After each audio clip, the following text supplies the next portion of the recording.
సాహెబ్ దీక్షిత్ ఇంటిలో ఉండెను. మరుసటి దినము ఉదయము దాసగను నిద్ర నుండి లేచేసరికి దీక్షిత్ ఇంటిలోని ఒక బీద మనిషి చక్కని పాటను చాలా బాగుగా పాడుచుండెను. ఆ పాటలోని భావం ఎర్రచీర యొక్క వర్ణన. ఆ చీర బాగుందనియో, దానిపై కుట్టిన పూలు బాగున్నవనియో, దాని అంచులు చాలా అందముగా ఉన్నవనియో పాడుచుండెను. ఆ పాట దాసుకి ఎంతో నచ్చినది. ఆమె కాకా పనిమనిషి, నామ్యా చెల్లెలు, చిన్నపిల్ల. ఆమె చింకిగుడ్డలు కట్టుకొని పాత్రలు తోముచుండెను. ఆమె పేదరికము, ఆమె సంతోష భావముగాంచి దాసగనుకి జాలి కలిగెను. ఒక నాడు రావ్ బహదూర్ ఎంవి ప్రధాన్ దాసగనుకి దోతలివ్వగా ఆ పనిపిల్లకు కూడా ఒక చీర నిమ్మని చెప్పెను. బహదూర్ అట్లే ఒక చిన్న చీర కొని ఆమెకు బహుకరించెను. ఆకలితో ఉన్నవారికి విందు భోజనము దొరికినట్లుగా ఆ చీర తీసుకొని ఆమె ఎంతో పరవశురాలైనది. ఆ మరుసటి దినమున ఆ చీర ధరించెను. సంతోషముతో తక్కిన పిల్లలతో గిరున నాట్యం చేయుచుండెను. ఆ మరుసటి దినము ఆమె చీర పెట్టెలో దాచుకొని తిరిగి ఆ చింకి బట్టలతోనే పనిలోకి వచ్చెను.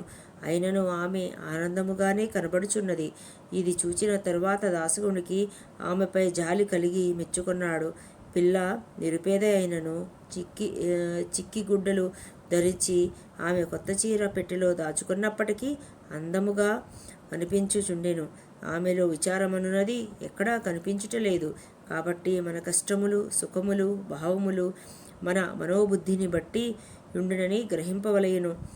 ఈ విషయము గూర్చి దీర్ఘాలోచన చేయసాగెను దాసగను. భగవంతుడు మనలను అన్ని దిశల నుండి కాపాడుచున్నాడు. కాన భగవంతుడు ప్రసాదించినదంతయు మన మేలు కొరకే అని గ్రహించవలెను. ఈ విషయములలో ఆ పనిపిల్ల యొక్క పేదరికము, ఆమె చిరిగిన చీర, కొత్త చీర, దానిని ఇచ్చిన దాత, దాన్ని పుచ్చుకున్న గ్రహీత, దానభావము, ఇవన్నీ భగవంతుని అంశములే. ఏది మనకు దొరుకుచున్నదో అది అంతయు భగవంతుని దయవలన అని భావించవలయును. ఈశావాస్యోపనిషత్తు దాని యొక్క నీతి. ఈశావాస్యోపనిషత్తు ఉపనిషత్తుల కన్నా చిన్నదైనప్పటికీ దానిలో మన హృదయమును నిలకడ చేయు అనేకాంశములు ఉన్నవి అని ప్రొఫెసర్ రానిడే గారు తెలియచేశారు.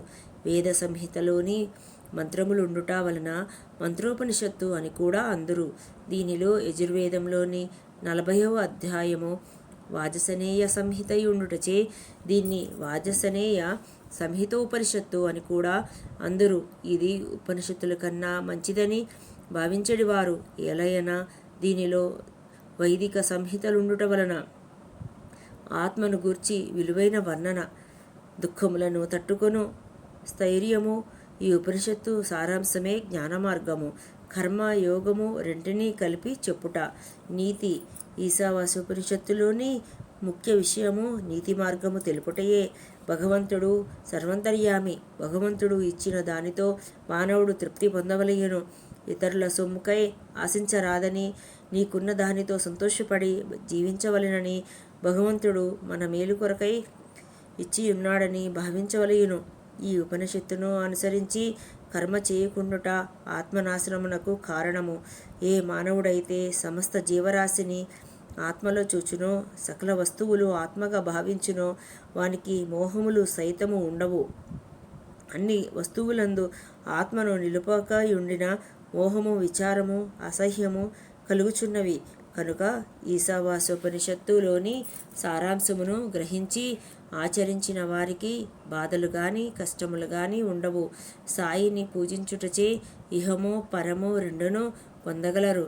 ఎవరైతే శాంతి సౌఖ్యములతో గడుప కోరిదరో వారు సాయిపై గౌరవము నుంచి సాయి లీలలను వినవలెను, సాయి పారాయణము చేయవలెను. అట్లు చేసిన వారు తేలికగా జీవిత పరమార్థములను గ్రహించెదరు, చివరికి మోక్షం పొందెదరు. ఈ శనగలే బుద్ధికి నిదర్శనము. ప్రతి ఆదివారము రోజున షిరిడీలో సంత జరుగుచుండెడిది. తదితర గ్రామవాసులు వ్యాపార దుకాణములు వేసి సరుకులను అమ్ముచుండెడివారు. ఆ రోజు మధ్యాహ్నము మసీదు కిక్కిరిసి భక్తజనములలో నిండిపోయినది. సాయిబాబా ముందు హేమాడ్ పంత్ కూర్చొని బాబా పాదాలను నిండు మనసుతో నొక్కుచుండెను. శ్యామ, వామనరావు, శ్రీ బూటి మహారాజ్, కాకా సాహెబ్ దీక్షిత్, అన్నా సాహెబ్ కూడా సాయిబాబా వద్ద కూర్చుని ఉండిరి. శ్యామ అన్నా సాహెబ్ గారితో, నీ కోటుకు శనగగింజలు అంటుకొని ఉన్నవి చూడుము అని తెలిపెను. అట్లే హేమాడ్ పంత్ చొక్కా చేతులు దులపగా కొన్ని శనగగింజలు రాలినవి.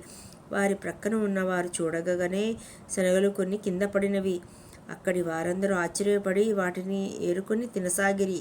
అందరూ చొక్కాలో శనగలు ఎట్లు దూరినవా అని ఆశ్చర్యపడుచుండిరి. ఈ విషయము హేమాడ్ పంత్ కూడా గ్రహించలేక ఉండెను. అప్పుడు బాబా అన్నాసాహెబ్ హేమాడ్ పంత్తో ఉద్దేశించి, ఇతనికి అతడొక్కడే తిను దుర్గుణము ఉన్నది అని చమత్కరించెను. వాని బుద్ధి నాకు తెలియను. సంతలో నుండి శనగలు తినుచు ఇక్కడికి వచ్చినారు.